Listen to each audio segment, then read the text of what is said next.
Apektado na rin ang pagtataas ng presyo ng bigas, sibuyas at bawang ang ilang lugawan sa Metro Manila. Sa kabila nito, kanya-kanya naman silang diskarte para makabenta sa kanilang mga customer. May nusigaw si Haji Rieta.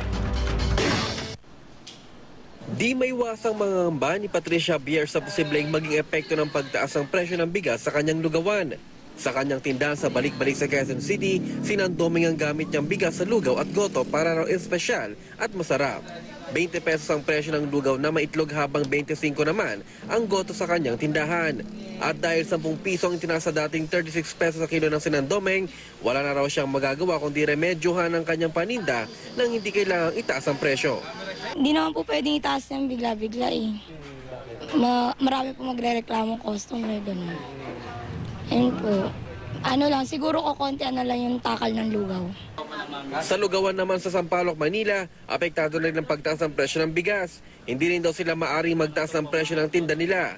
Kaya hanggat kaya pa raw nila, titisin muna ang pagtaas ng presyo ng bigas. Ganun pa rin yung price namin ng lugaw kasi mahirap na masira kami sa customer. Ang ilang customer naman, hindi raw basta-basta kayang talikuran ng kinahiligang lugaw. Bira na kakain ng lugaw. Depende po sa presyo kung magkano. Oo. Para pag tipong sobrang nagmahal na, ibili pa rin.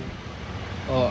Hindi na siguro kasi mahal eh. Nagbabudget kami. Pag nagtatrabaho, kailangan mag-budget eh.